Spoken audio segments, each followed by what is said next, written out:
মহাদেৱৰ শৰীৰৰ ভস্মৰ পৰা উৎপত্তি নাম মোৰ ভস্মাসুৰ পুত্ৰ বিশ্ব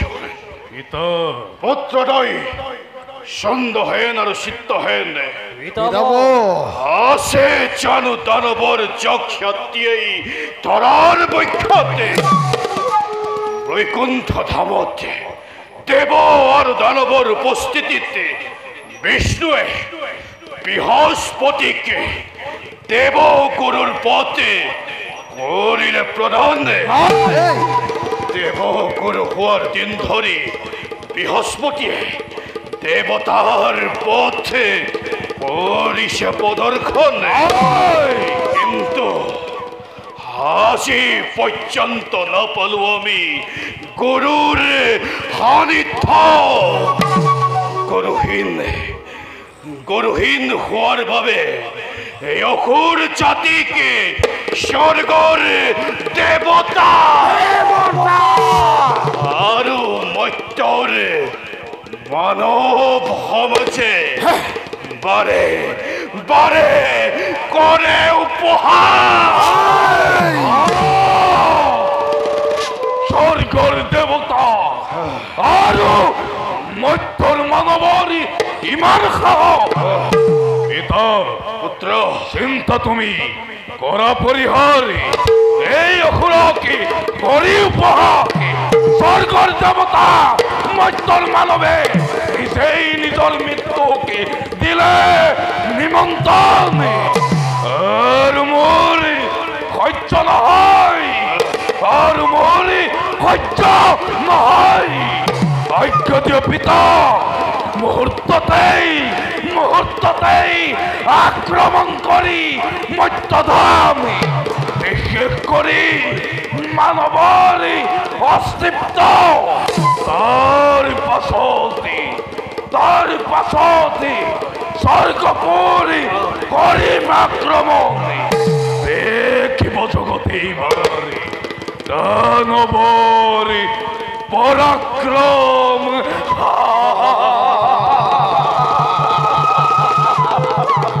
জানো মই তোমালোকৰ পৰাক্ৰমৰ বাবে নাগ সমসজি আমাৰ অধীন কিন্তু স্বৰ্গ আৰু মৰ্ত্য আক্ৰমণ কৰাটো নহয় ইমান সহজ কাৰণ স্বৰ্গৰ দেৱতা আৰু মৰ্ত্যৰ মানৱ নাৰায়ণৰ অতিকে প্ৰিয় সেয়ে কৰোঁ যদি আমি অকস্মাতে স্বৰ্গ আৰু মৰ্ত্যত আক্ৰমণ তেতিয়া দেৱতা আৰু মানৱৰ সুৰক্ষাৰ বাবে বিষ্ণুৱে বধিব আমাক তাৰ বাবে তোমালোকে নকৰিব চিন্তা পিতা তাৰ বাবে মই একে গভীৰ ষড়যন্ত্ৰ কৰিছো ৰচনা কি ষড়যন্ত্ৰ পিতামহ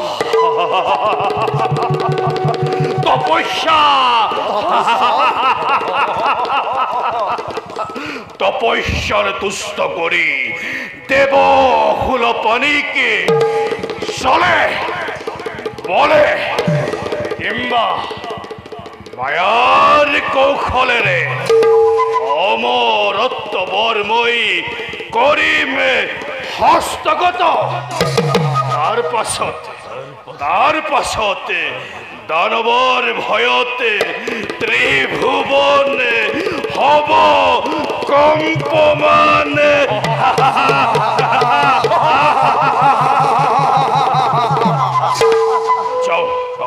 যাওঁ মই এতিয়া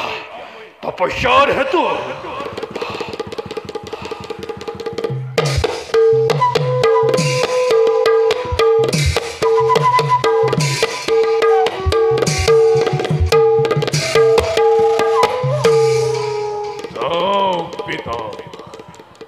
নহওকে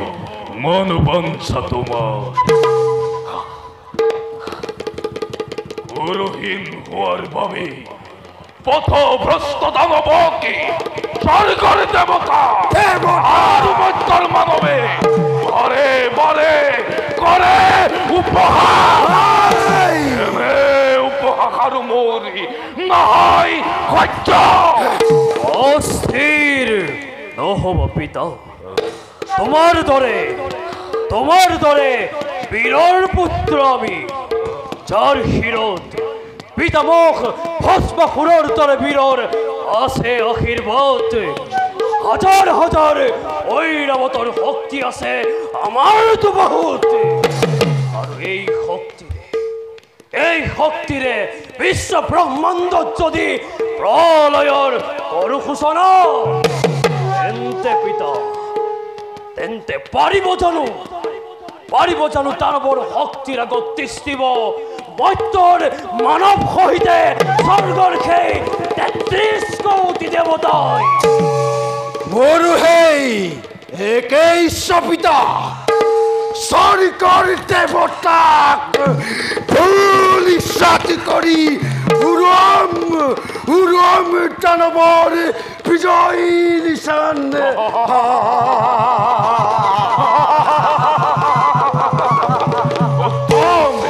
উত্তম সিদ্ধান্ত। এই মুহূর্ততেই স্বর্গপুর আমি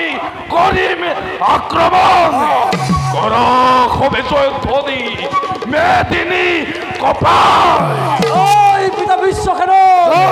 জয় পিতা বিশ্বসেন, জয় মহা বীরগণ, জয় জয় জয়। স্বর্গভিমুখে চলে যত দৈত গণ, পদভরে বসুমতী কম্পে ঘন